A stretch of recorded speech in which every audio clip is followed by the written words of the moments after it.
وقت ہاتھ سے پھسل رہا تھا۔ ہوا میں نمی تھی، لہریں آہستہ آہستہ سانس لے رہی تھیں۔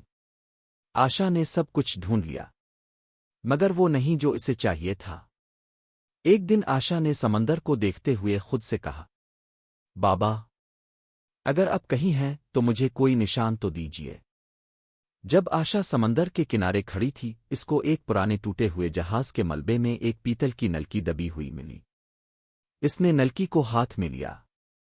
اس کے اندر سے ایک نقشہ نکلا، مگر یہ کوئی عام نقشہ نہیں تھا۔ یہ جاندار لگ رہا تھا، اس کی علامتیں ننھی لہروں کی طرح حرکت کر رہی تھیں۔ آشا کی سانس رک سی گئی۔ یہ زندہ ہے؟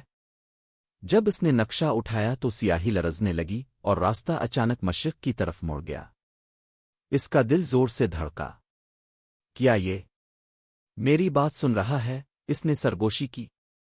اس نے گہرا سانس لیا اور خود کو پرسکون کیا۔ نقشہ نرم پڑ گیا اور ایک ایسا راستہ دکھایا جو کسی پرسکون جزیرہ کی طرف جاتا تھا جسے اس نے کبھی نہیں دیکھا تھا۔ آشا کشتی پر سوار ہوگی، لیکن جب خوف نے اسے پھر گھیر لیا۔ اگر میں کبھی بابا تک نہ پہنچ سکی تو؟ طوفانوں اور گمشدہ باپ کی یادیں ابھریں تو نقشہ سیاہ اور وحشی ہو گیا، راستے خونی چٹانوں اور بھنوروں میں بدل گئے۔ آشا نے نقشہ مضبوطی سے تھام لیا۔ تب آشا کو سمجھ آ گئی، نقشہ اسے راستہ نہیں دکھا رہا تھا، یہ اس کے جذبات دکھا رہا تھا۔ وہ ایک خاموش خلیج میں راکی اور آنکھیں بند کر لے۔ اس نے اچھے لمحات یاد کیے۔ آہستہ آہستہ نقشہ روشن ہوا۔ آشا کی آنکھوں میں نمی آ گئی۔ نقشے نے ایک چھپے ہوئے جزیرے کا راستہ دکھایا، جس پر ایک دل بنا ہوا تھا۔ جب وہ اس آخری راستے پر چلی تو نقشہ بالکل پرسکون ہو گیا۔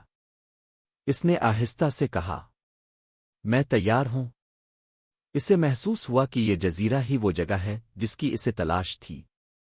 منزل پر پہنچتے ہی نقشہ سنہری ذرات میں بدل گیا اور ہوا میں بکھر گیا۔ سمندر پرسکون تھا، جیسے اس کا انتظار کر رہا ہو۔